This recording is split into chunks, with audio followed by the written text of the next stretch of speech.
Chapter 3. Not all that Mrs. Bennet, however, with the assistance of her 5 daughters, could ask on the subject, was sufficient to draw from her husband any satisfactory description of Mr. Bingley. They attacked him in various ways, with barefaced questions, ingenious suppositions, and distant surmises, but he eluded the skill of them all, and they were at last obliged to accept the second-hand intelligence of their neighbour Lady Lucas. Her report was highly favourable. Sir William had been delighted with him. He was quite young, wonderfully handsome, extremely agreeable, and to crown the whole, he meant to be at the next assembly with a large party. Nothing could be more delightful.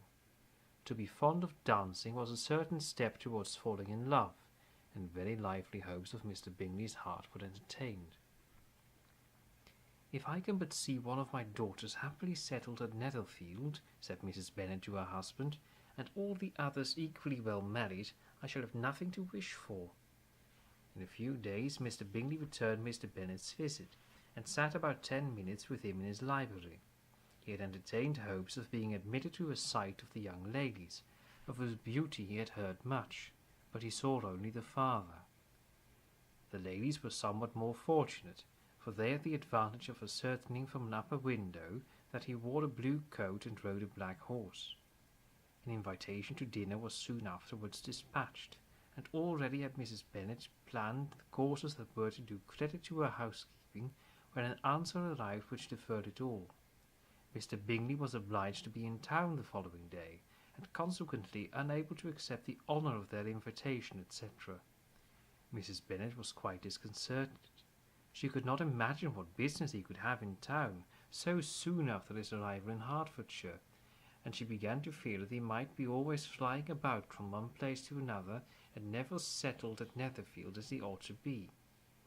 Lady Lucas quieted her fears a little by starting the idea of his being gone to London only to get a large party for the ball, and a report soon followed that Mr. Bingley was to bring 12 ladies and 7 gentlemen with him to the assembly.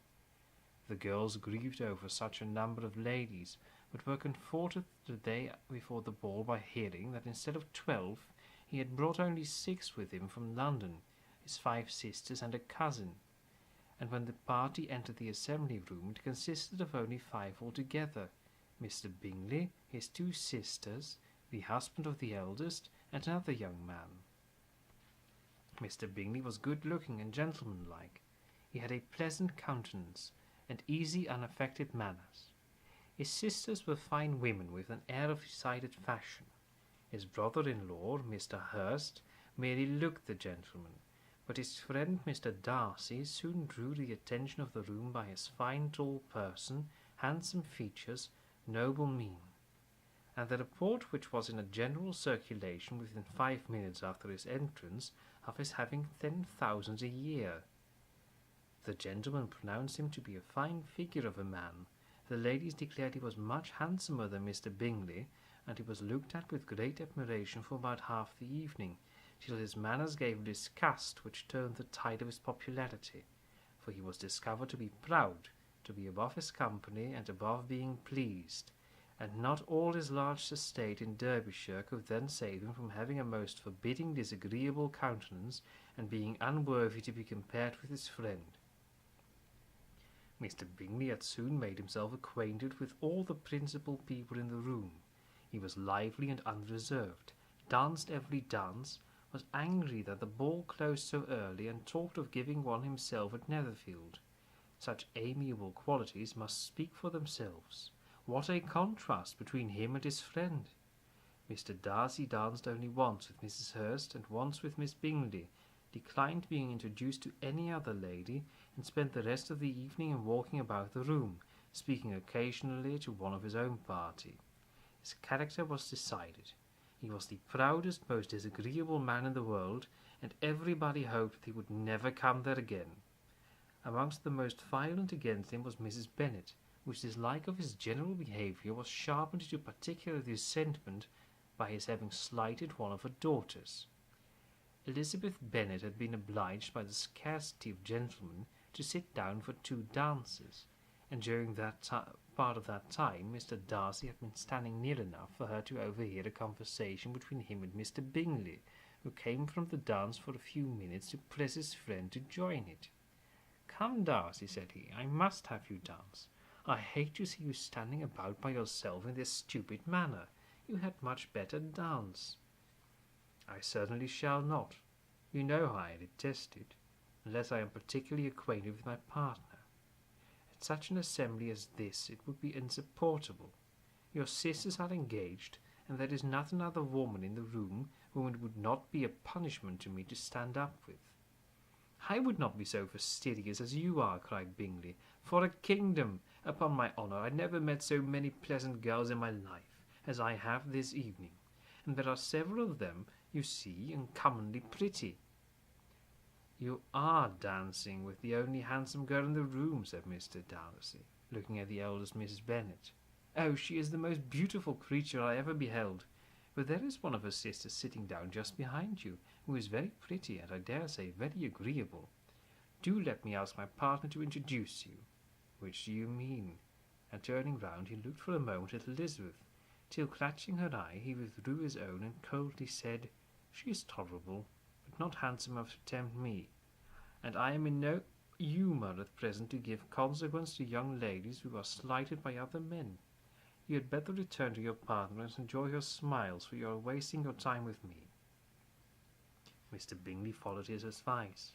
Mr. Darcy walked off, and Elizabeth remained with no very cordial feelings toward him. She told the story, however, with great spirit amongst her friends, for she had a lively, playful disposition, which delighted in anything ridiculous. The evening altogether passed off pleasantly to the whole family. Mrs. Bennet had seen her eldest daughter much admired by the Netherfield party. Mr. Bingley had danced with her twice, and she had been distinguished by his sisters. Jane was as much gratified by this as her mother could be, though in a quieter way. Elizabeth felt Jane's pleasure. Mary had heard herself mentioned to Miss Bingley as the most accomplished girl in the neighbourhood, and Catherine and Lydia had been fortunate enough to be never without partners, which was all that they had yet learned to care for as a rule. They returned therefore in good spirits to Longbourn, the village where they lived, and of which they were the principal inhabitants. They found Mr. Bennet still up. With a book he was regardless of time, and on the present occasion he had a good deal of curiosity as to the event of an evening which had raised such splendid expectations. He had rather hoped that all his wife's views on the stranger would be disappointed, but he soon found that he had a very different story to hear. "Oh, my dear Mr. Bennet," as she entered the room, "we have had a most delightful evening, a most excellent ball. I wish you had been there. Jane was so admired, nothing could be like it. Everybody said how well she looked, and Mr. Bingley thought her quite beautiful, and danced with her twice. Only think of that, my dear! He actually danced with her twice, and she was the only creature in the room that he asked a second time. First of all he asked Miss Lucas. I was so vexed to see him stand up with her, but, however, he did not admire her at all. Indeed, nobody can, you know. And he seemed quite struck with Jane as she was going down the dance. So he inquired who she was, and got introduced and asked her for the two next. Then the 2/3 he danced with Miss King, and the 2/4 with Mary Lucas, and the 2/5 with Jane again, and the 2/6 with Lizzie and the Boulanger. If he had had any compassion for me, cried her husband impatiently, he would not have danced half so much. For God's sake, say no more of his partners.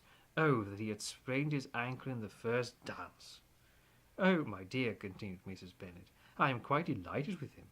He is so excessively handsome, and his sisters are charming women. I never in my life saw anything more elegant than their dresses. I dare say the lace upon Mrs. Hurst's gown—" Here she was interrupted again. Mr. Bennet protested against any description of finery. She was therefore obliged to seek another branch of the subject, and related with much bitterness of spirit and some exaggeration the shocking rudeness of Mr. Darcy.